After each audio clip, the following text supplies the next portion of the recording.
भारतीय क्रिकेटचा चेहरा, देशाच्या प्रत्येक कोपऱ्यातील चाहत्यांचा लाडका विराट कोहली एक असा खेळाडू ज्याच्या खेळीनं करोडो लोकांची मनं जिंकली। पण सोमवारी त्याच्या एका निर्णयानं संपूर्ण देशाला आश्चर्याचा धक्का बसला। विराट कोहलीनं आंतरराष्ट्रीय कसोटी क्रिकेटमधून निवृत्तीची घोषणा केली। हा निर्णय जितका अनपेक्षित होता तितकाच भावनिक आणि खोल विचारांनी भरलेला होता।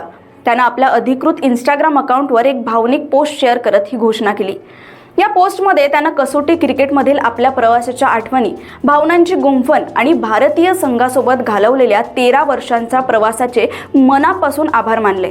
कसोटी क्रिकेटमधून निवृत्त झाल्यावर विराट कोहली थेट गेला एका आध्यात्मिक भेटीसाठी। आपल्या पत्नी अनुष्का शर्मासह तो पोहोचला प्रेमानंद महाराजांच्या चरणी।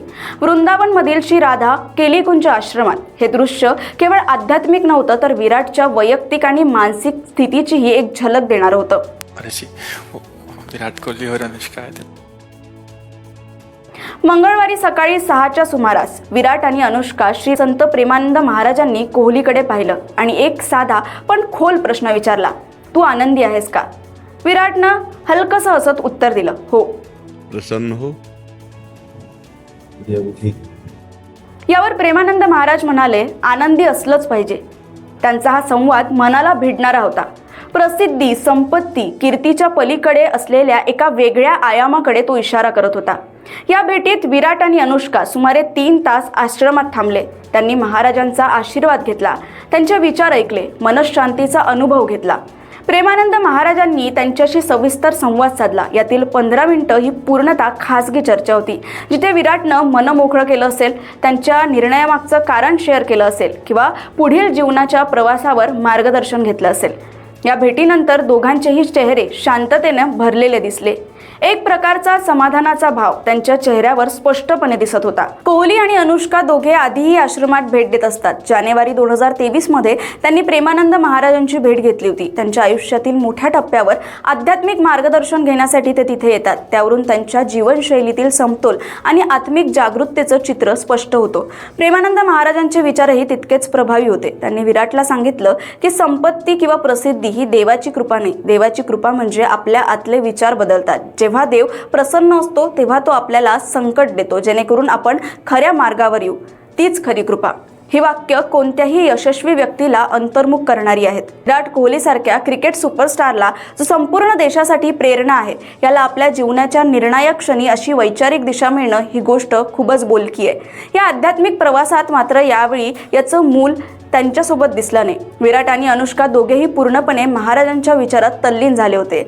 आश्रमात शांतपणे मनपूर्वक वेळ घालवत त्यांनी अनेक गोष्टी समजून घेतल्या, आत्मपरीक्षण केलं आणि कदाचित पुढच्या आयुष्याची दिशा निश्चित केली। विराट कोहलीनं जरी कसोटी क्रिकेटमधून निवृत्ती घेतली असली तरी तो अद्यापही एक दिवसीय आणि T20 स्वरूपात टीम इंडियाकडून खेळताना दिसणार आहे। मात्र या निवृत्तीमागे केवळ वय किंवा फिटनेसचं कारण नसून एक प्रकारचं आत्मिक वळण आहे असं त्यांच्या वागण्यातून स्पष्ट होतं। तो आता एका नवीन टप्प्यावर आहे, जिथे यश, आकडेवारी, रेकॉर्ड्सपेक्षा शांतता, समाधानी मन आणि आध्यात्मिक दृष्टी महत्त्वाची वाटते। विराट कोहली आणि अनुष्का शर्माचा हा प्रवास लाखो लोकांसाठी प्रेरणादायी आहे। जेव्हा एखादा यशस्वी माणूस सगळं काही मिळवूनही अंतर्मुख होतो, जीवनाच्या खोल तळाशी डोकावतो, तेव्हा ते इतरांसाठी एक मोठा संदेश ठरतो की जीवन म्हणजे केवळ यशाचा ध्यास नव्हे तर मनशांतीचीही वाटचाल आहे। कोहलीसारखा आंतरराष्ट्रीय खेळाडू जर असा विचार करतो तर तो केवळ स्वतःसाठीच नव्हे तर संपूर्ण पिढीसाठी दिशादर्शक ठरतो। त्याचं क्रिकेटमधील योगदान अविस्मरणीय आहेच, पण त्याच्या अशा निर्णयांनी आणि जीवनशैलीने तो एका वेगळ्याच प्रकारे आपलं आयुष्य घडवत आहे। आता पुढे तो काय करणार, कोणते सामने खेळणार, IPL मध्ये कसं परफॉर्म करणार याकडे सगळ्यांचंच लक्ष असेलच, पण त्या पलीकडेही त्याचं वैयक्तिक आणि आध्यात्मिक जीवन अधिक समृद्ध होताना दिसतंय।